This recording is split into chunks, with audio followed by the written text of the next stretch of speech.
जरा तसव्वुर करें, एक 30 इंच चौड़ी तेल से लटपट पाइप अगर आपको बिजली किसी तेजी से खींचकर अपने अंदर ले ले तो कैसा मंजर होगा।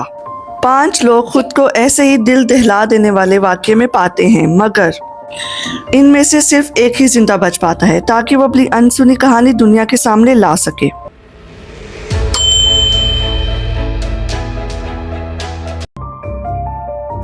एक गोग प्रो कैमरा जो इनमें से एक इंसान के सूट में नस्ब था, ये सब कुछ रिकॉर्ड कर रहा था। इस कैमरे की फुटेज में यूसुफ, रशी और फैसल भी नजर आते हैं, मगर इन 5 में से सिर्फ क्रिस्टोफर ही जिंदा बचा, बाकी सब मारे गए। पाइप में फंसने के बाद इनके साथ जो कुछ हुआ वो नहायत खौफनाक और हौलनाक था। यहाँ तक कि इस वाक़ये की फुटेज भी मौजूद है जो हम आपको इस वीडियो में आगे दिखाएंगे। क्रिस्टोफर, काजिम, यूसुफ, ऋषि और फैजल, इनमें से सिर्फ क्रिस्टोफर ही बचा था।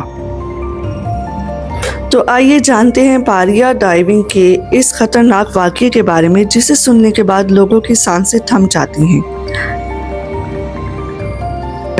तारीख थी 25 फरवरी 2022। जनूबी अमेरिका के शुमाली साहिल पर वाक़या एक साहिली कस्बा बुएंटे बियर में जहां पारिया नामी कंपनी वाक़या है। ये 5 अफराद जिनके साथ ये हादसा पेश आया वो पारिया नामी कंपनी में ऑयल पाइपलाइन की मरम्मत का काम करते थे।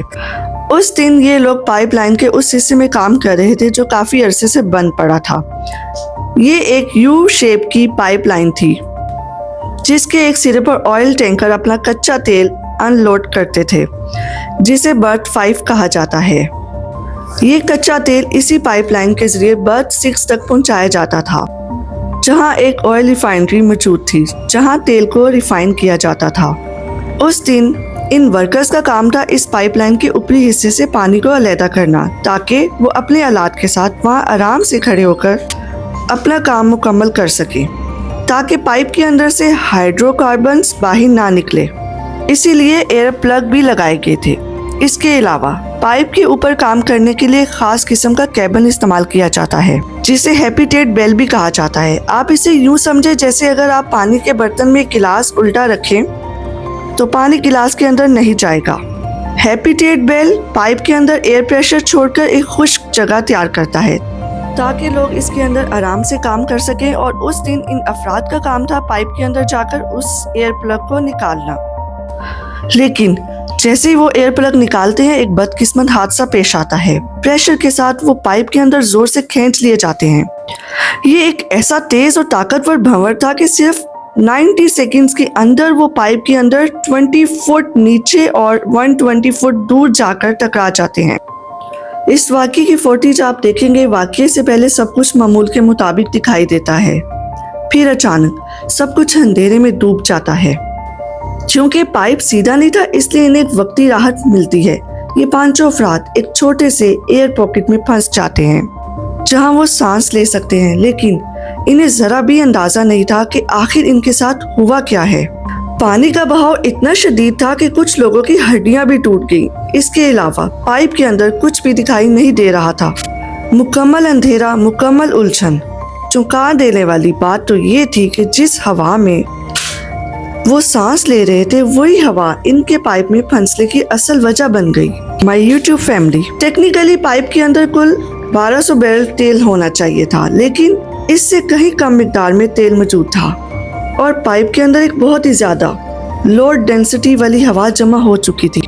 जब इन्होंने एयर प्लग निकाला तो जो हाई डेंसिटी वाली हवा केबल के अंदर जमा हो चुकी थी वो लो डेंसिटी एयर में शामिल हो गई और इसने एक जबरदस्त पानी का भंवर खड़ा कर दिया जो अपने साथ हर चीज को पानी की तरफ खींच ले गया।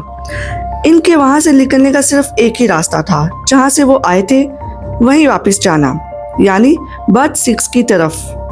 क्योंकि पाइप के अंदर कुछ भी दिखाई नहीं दे रहा था, मुकम्मल अंधेरा था। इन्हें ये तक मालूम नहीं था कि जाना किस तरफ है। अगर वो गलत सीमत चल पड़ते तो बर्थ 5 की तरफ पहुंच जाते, जो कि समंदर की सीमत था, यानी सीधी मौत। काफी सोचने के बाद वो ये फैसला करते हैं कि जिस तरफ इनके सर हैं वो उसी तरफ चलेंगे, लेकिन वहाँ सिर्फ पानी ही पानी था। अगर वो सांस रोककर पानी के अंदर से जाने की कोशिश करते और आगे जाकर इन्हें सांस लेने की जगह ना मिलती तो वो फौरन हलाक हो सकते थे।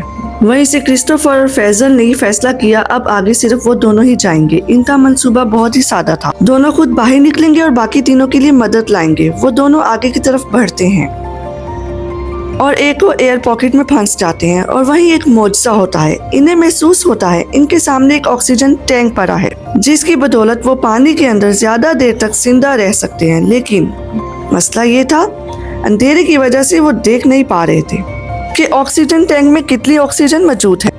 ऑक्सीजन टैंक खत्म होने ही वाला था, लेकिन इसी वक्त वो एक चीज से टकरा जाते हैं और वो चीज एक और ऑक्सीजन टैंक था। उस वक्त उस ऑक्सीजन टैंक का माउथ पीस मौजूद नहीं था, यानी वो चीज जिसे मुंह में लगाकर सांस लिया जाता है। इसी वजह से इसे ऑक्सीजन टैंक की ओपनिंग में अपना मुंह डालना पड़ा, जिसकी वजह से क्रूड ऑयल उनके मुंह में चला गया। क्रूड ऑयल मतलब इससे पेट्रोल और डीजल बनता है। अगर ये आपके मुंह और आंखों में चला जाए तो बहुत जलन होती है। उस वक्त तक फैजल का भी ऑक्सीजन टैंक खत्म हो चुका था और हड्डियां टूटने की वजह से वो शदीद दर्द में मुब्तला था। इसीलिए क्रिस्टोफर को अकेले आगे जाना पड़ा। 2 घंटे की मुशक्कत के बाद उसका ऑक्सीजन टैंक एक और चीज से टकरा गया और वो चीज एक पाइप का बैंड था। ये जानकर वो बहुत खुश हुआ और उदास भी, क्योंकि यहाँ 2 पॉसिबिलिटी थी। यहाँ तो बर्थ 6 की ओपनिंग जहाँ से बाहर निकला जा सकता था, यहाँ भी बर्थ 5 की ओपनिंग जो मुकम्मल तौर पर बंद थी। पाइप से बाहर निकलना नामुमकिन था। ये भी एक बड़ी मुश्किल बन गई। तो वो पाइप को जोर जोर से मारने लगा और आवाजें निकालने लगा। इसी वक्त कुछ रेस्क्यू करने वाले उसकी आवाज सुनते हैं और एक चेन डालकर उसे बाहर निकालते हैं।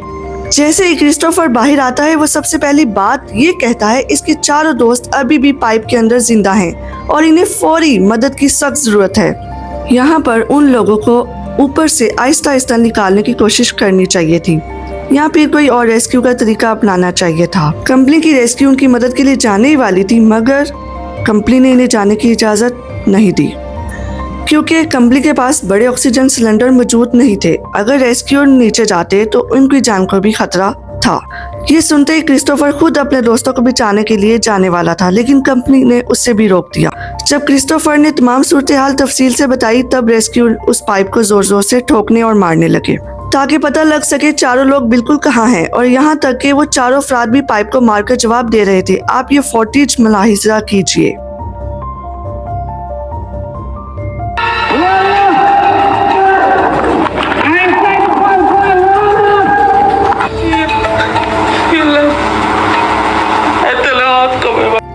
आने वाले 48 घंटों तक पारिया कंपनी ने कोई भी मदद फराहम नहीं की और उन्हें वहीं मरने के लिए छोड़ दिया।